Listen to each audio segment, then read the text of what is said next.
खबरों का सारथी। नमस्कार, मैं हूं आपके साथ ऋषि शुक्ला और आप देख रहे हैं के न्यूज की खास पेशकश, जिसमें सबसे पहले बात करेंगे सोरेन को राहत मिली जमानत। झारखंड हाईकोर्ट ने जमीन घोटाले से जुड़े मनी लॉन्ड्रिंग मामले में पूर्व मुख्यमंत्री हेमंत सोरेन को जमानत दे दी है। इस मामले में हाईकोर्ट ने 13 जून को सोरेन की जमानत याचिका पर अपना फैसला सुरक्षित रख लिया था। बता दें कि सोरेन बिरसा मुंडा जेल में थे। सुनवाई के दौरान प्रवर्तन निदेशालय के वकील एसवी राजू ने दलील दी थी कि अगर सोरेन को जमानत पर रिहा किया जाता है तो वो इसी तरह का अपराध फिर करेंगे। वहीं अदालत ने कहा कि प्रथम दृष्टया हेमंत सोरेन दोषी नहीं है और जमानत पर रिहा किए जाने के दौरान याचिकाकर्ता द्वारा कोई अपराध किए जाने की कोई आशंका नहीं है।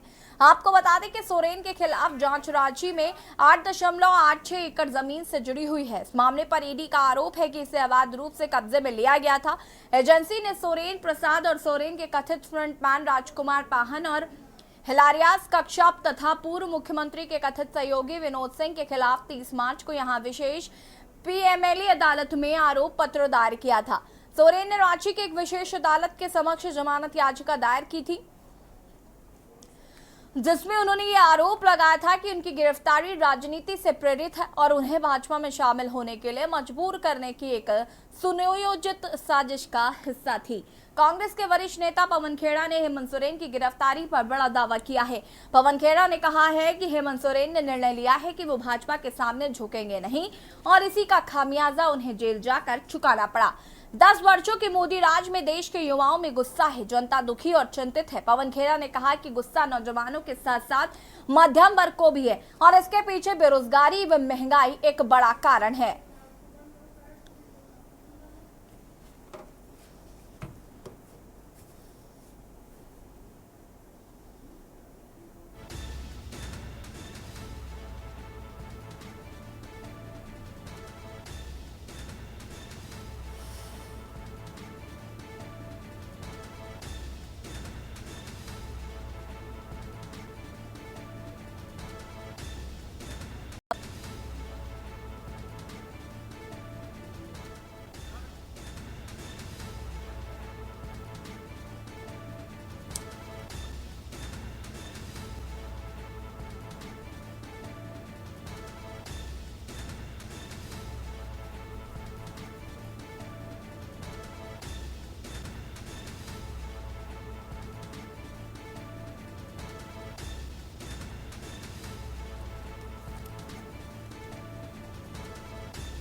और अब बात करेंगे माइक पर वार ओम की फटकार। नीट पेपर लीक का मुद्दे के गूंज आज संसद में भी सुनाई दी। कांग्रेस सांसद और लोकसभा में नेता प्रतिपक्ष राहुल गांधी ने स्पीकर से नीट पेपर लीक पर चर्चा की मांग की और विपक्ष ने स्थगन प्रस्ताव दिया। राहुल गांधी ने कहा कि ये लाखों छात्रों के भविष्य का मुद्दा है। संसद में पक्ष और विपक्ष की चर्चा के साथ ही हम छात्रों को साझा संदेश देना चाहते हैं। राहुल गांधी ने स्पीकर से 2 मिनट का टाइम मांगा। इसी पर स्पीकर ने कहा कि आप 2 मिनट नहीं, जितना आपकी पार्टी का समय है आप पूरा ले सकते हैं।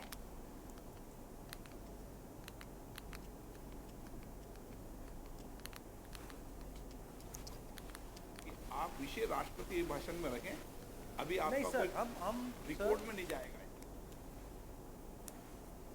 मैं आपको पूर्व में बता चुका हूं कि आप विषय राष्ट्रपति भाषण में रखें। अभी आपका नहीं सर, कोई हम रिकॉर्ड में नहीं जाएगा, इसलिए मेरा आग्रह है। हिंदुस्तान के जो स्टूडेंट्स हैं उनको हम जॉइंट मैसेज देना चाहते थे। हाँ दें आप। सुनिए जॉइंट मैसेज देना चाहते थे ऑपोजिशन और सरकार के साइड से कि इस मुद्दे को हम ज़रूरी मानते हैं और इसीलिए हमने सोचा था कि आज स्टूडेंट्स की रिस्पेक्ट करने के लिए हम नीट पर डिस्कशन करें। ठीक है, आप डेडिकेटेड डिस्कशन। अब बात यह है कि 2 फोर्सेस हैं, एक तरफ नहीं माने प्लीज। ओके, सभा पटल पर रखे जाने वाले पत्र आइटम नंबर 3 मैं आपको पूर्व में बता चुका हूं कि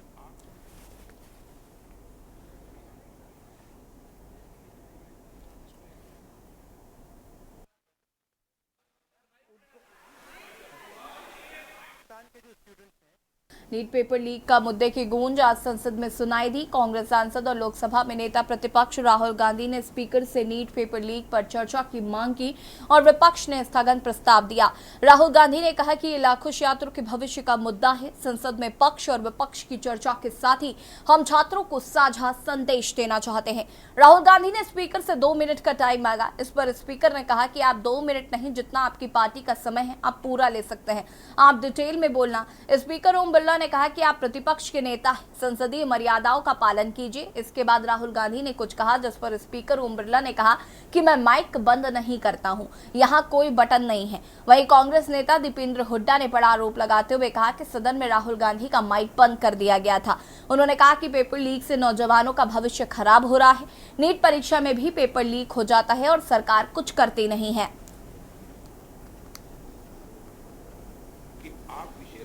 भाषण में रखें, अभी आप नहीं सर, हम रिपोर्ट में नहीं जाएगा, इसलिए मेरा आग्रह है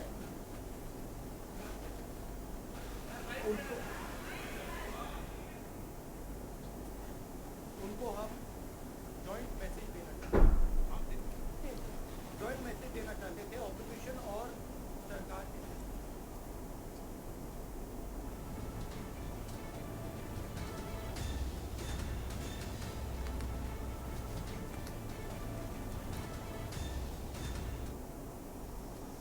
और अब बात करेंगे दिल्ली पानी पानी आफत में। राजधानी दिल्ली में गुरुवार देर रात मूसलाधार बारिश हुई। पहली ही बारिश में दिल्ली का हाल बेहाल हो गया है। राजधानी की कई सड़कें जलमग्न हो गई हैं, तो वहीं इंदिरा गांधी अंतर्राष्ट्रीय हवाई अड्डे पर एक बड़ा हादसा हो गया। दिल्ली एयरपोर्ट पर टर्मिनल 1 की छत का एक हिस्सा गिर गया। इस हादसे में एक शख्स की मौत की भी खबर है। वहीं 8 लोगों के घायल होने की सूचना है। सभी घायलों को अस्पताल में भर्ती कराया गया है, जहां पर उनका उपचार चल रहा है।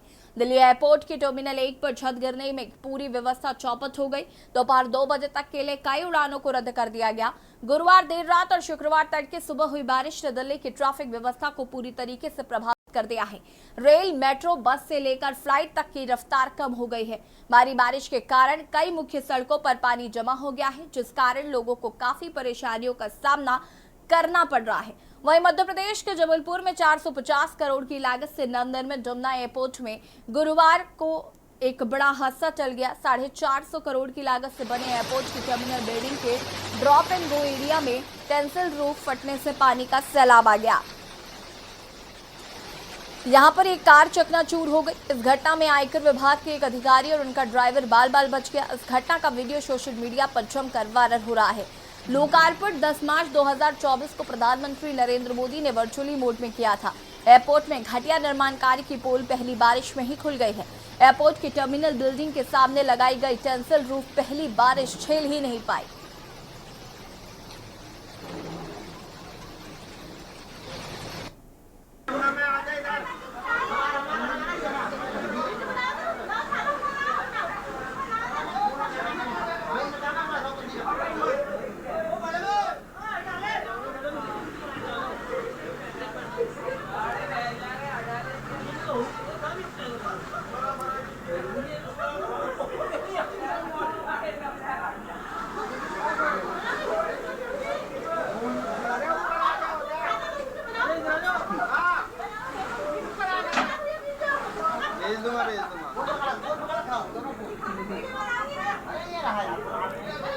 तो एक और जहां पर इंदिरा गांधी हवाई अड्डे पर हुआ बड़ा हादसा, टर्मिनल 1 की छत का एक हिस्सा गिर गया और ये कहीं ना कहीं शर्मनाक वाकया है। जिस तरीके से पहली बारिश में ही जो घटिया विकास किया गया है उसकी पोल खुलती हुई नजर आई।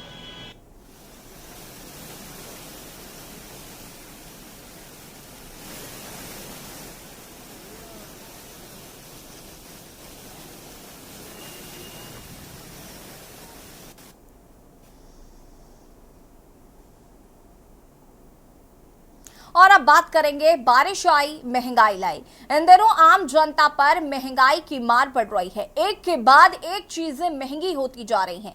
एक रिपोर्ट के मुताबिक 3 महीने में 51% तक कीमतों में इजाफा हुआ है। यानी कि जिस चीज की कीमत 3 महीने पहले 100 रुपए थी, वो अब 150 रुपए से ज्यादा की मिल रही है। इसमें प्याज, टमाटर, आलू, दाल, सरसों का तेल, मूंगफली का तेल, आटा आदि शामिल है। वहीं अब बारिश शुरू हो गई है। बारिश और गर्मी के कारण प्याज, खीरा व टमाटर के दामों में भारी बढ़ोतरी हुई है। वहीं धनिया और अदरक के रेट सुनते ही लोग पीछे हट रहे हैं। अभी मानसून यूपी में पूरी तरीके से आया भी नहीं है, उससे पहले ही सब्जियों के दाम आसमान छूने लगे हैं। अब सवाल यह है कि जनता पहले से ही महंगाई की मार झेल रही थी, लेकिन अब बारिश के बाद साग सब्जियों के दाम भी आसमान पर पहुंच गए हैं। ऐसे में आम आदमी अपना परिवार कैसे चलाए?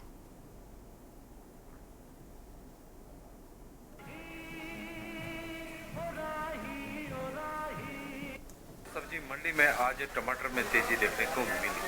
तस्वीरों के माध्यम से जो आप टमाटर मंडी में इस वक्त देख रहे हैं, यह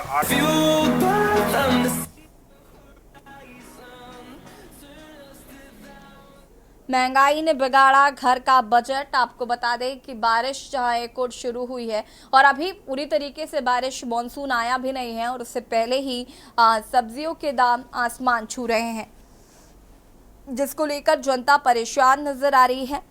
आपको बता दें कि आलू, प्याज, टमाटर के दाम बढ़ चुके हैं। साथ ही साथ अगर हम लहसुन, अदरक की बात करें तो उनके दाम भी आसमान छूते हुए नजर आ रहे हैं। और लोगों की यही समस्या है कि अभी मानसून पूरी तरीके से आया भी नहीं है और उससे पहले ही साग सब्जियों के दाम जो है वो आसमान छूते हुए नजर आ रहे हैं। तो महंगाई ने कहीं ना कहीं घर का बजट बिगाड़ कर रख दिया है।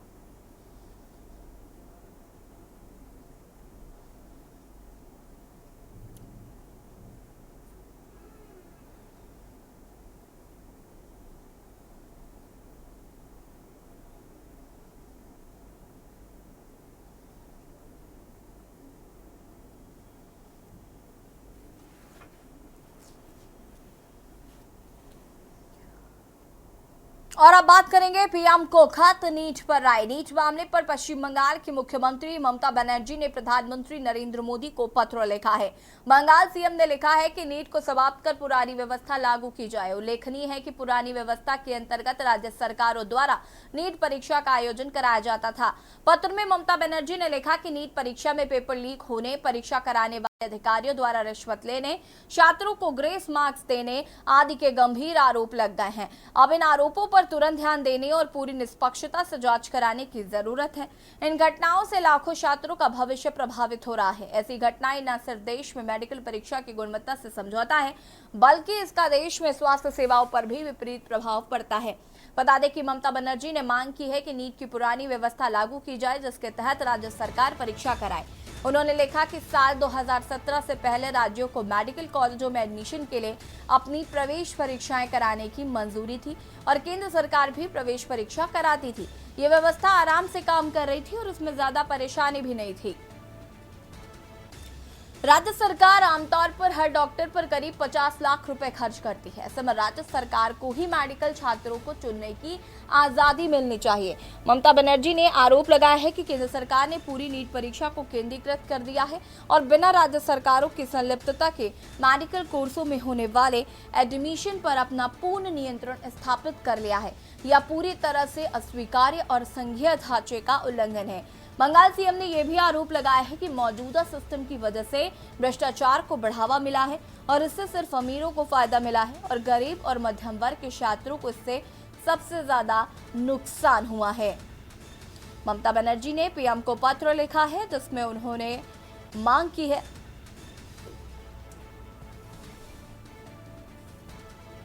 नीट को समाप्त कर पुरानी व्यवस्था को लागू करे सरकार।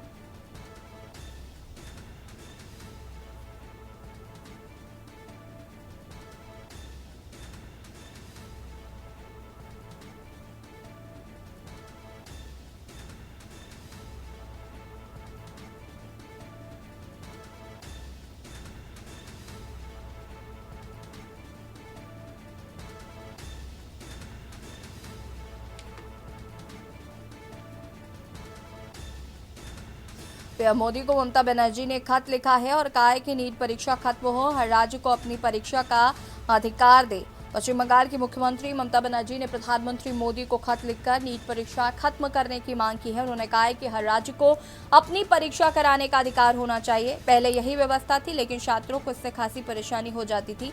इसी वजह से एनटीए की स्थापना की गई।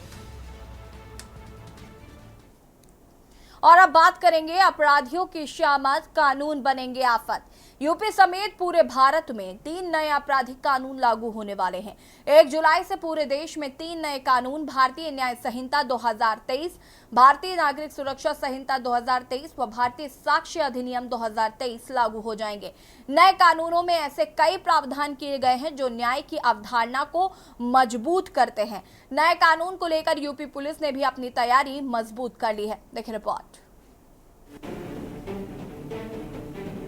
भारत में नया कानून 1 जुलाई से लागू हो जाएगा और अब आईपीसी, सीआरपीसी और एविडेंस एक्ट की जगह भारतीय न्याय संहिता, भारतीय नागरिक सुरक्षा संहिता और भारतीय साक्ष्य अधिनियम कहलाएगा। देश में नए कानूनी बदलाव को लेकर आज लखनऊ के पुलिस मुख्यालय में सेमिनार का आयोजन किया गया, जिसमें पत्रकारों के माध्यम से नए कानून के बारे में बताया गया। सेमिनार में मुख्य अतिथि के रूप में यूपी के डीजीपी प्रशांत कुमार को बुलाया गया, जिसमें DG training Tilottama Verma, ADG training headquarter Sunil Kumar Gupta व BD Palsan, ADG prosecution Deepesh Juneja, ADG technical Naveen Arora, ADG PIB Vijay Kumar समेत कई अफसर मौजूद रहे। सेमिनार में दीप प्रज्वलन के बाद प्रशांत कुमार ने बताया कि नए कानून की ट्रेनिंग हमारे लिए एक बड़ी चुनौती थी, क्योंकि कानून लागू होने में महज 3 दिन ही बाकी है। उन्होंने बताया कि जेल विभाग, आईपीएस, पीपीएस, इंस्पेक्टर्स की 100% ट्रेनिंग कराई जा चुकी है। सिपाही व हेड कांस्टेबल की ट्रेनिंग जल्द से जल्द कराना हमारी जिम्मेदारी है और 1 तारीख से पहले उसे पूरा कराएंगे। डीजीपी प्रशांत कुमार ने बताया कि पुराने दर्ज हुए मुकदमे वैसे ही चलते रहेंगे। जिनकी धारा पुरानी लगी है, ये मात्र सिर्फ 1 तारीख से दर्ज होने वाले नए कानूनों पर अप्लाई होगा। ब्रिटिश कालीन जो हमारे तीनों लॉ थे, उनकी जगह जो नए कानून पार्लियामेंट ने पास किए, जिनको अब हम लोग भारतीय न्याय संहिता, जो कि आईपीसी का काउंटर पार्ट है, भारतीय नागरिक सुरक्षा संहिता जो सीआरपीसी का पार्ट है, काउंटर पार्ट है, और भारतीय साक्ष्य अधिनियम जो कि इंडियन एविडेंस एक्ट का काउंटर पार्ट है, उसको पास किया है। तैयारियां जोर शोर से चल रही है। डिस्क्रिशन को कम करना, चाहे वो आईओ का हो या किसी भी इस पूरे चेन में जुड़े हुए व्यक्ति का हो, उसको कम करना। किसी भी स्थिति में वादी का उत्पीड़न न हो तथा कोई भी निर्दोष व्यक्ति को दंड ना मिले, इसके लिए अधिक से अधिक तकनीक का उपयोग किया जाए। डीजे ट्रेनिंग तिलोत्तमा वर्मा ने बताया कि यूपी में पुलिस कर्मियों को नए कानून की ट्रेनिंग देने के लिए उन्होंने 600 मास्टर ट्रेनर बुलाए थे। उन्होंने बताया कि अब तक 424 आईपीएस अफसर, 1000 पीपीएस अफसर, 5011 इंस्पेक्टर, 8641 सब इंस्पेक्टर और 7532 थाने के स्टाफ को अब तक ट्रेनिंग करा चुके हैं। उन्होंने बताया कि छोटे अपराधों के लिए सामुदायिक सेवा का अवसर मिलेगा, जो कि पहली बार सजा के रूप में प्रावधान में आया है, और 6 अपराधों में सामुदायिक सेवा का प्रावधान है।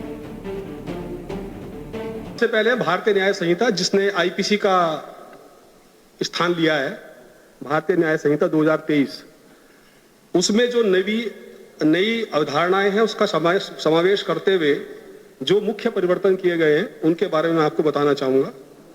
सबसे पहले, जैसा कि आपको बताया कि दंड के रूप में अब सामुदायिक सेवा, कम्युनिटी सर्विस, उसको भी शामिल किया गया है, जो कि हमारे यहाँ पहली बार ऐसा हुआ है कि जो छोटे अपराध होंगे, जो बहुत माइन्यूट से छोटे छोटे अपराध होते हैं, उनको बहुत लंबा प्रक्रियाओं में, जटिलताओं में उलझाने के बजाय उसमें मैजिस्ट्रेट्स को पावर होगी, जजेस को एंड कोर्ट्स को, कि वो कम्युनिटी सर्विस का छोटा दंड देके और उसको डिस्पोजल कर दें।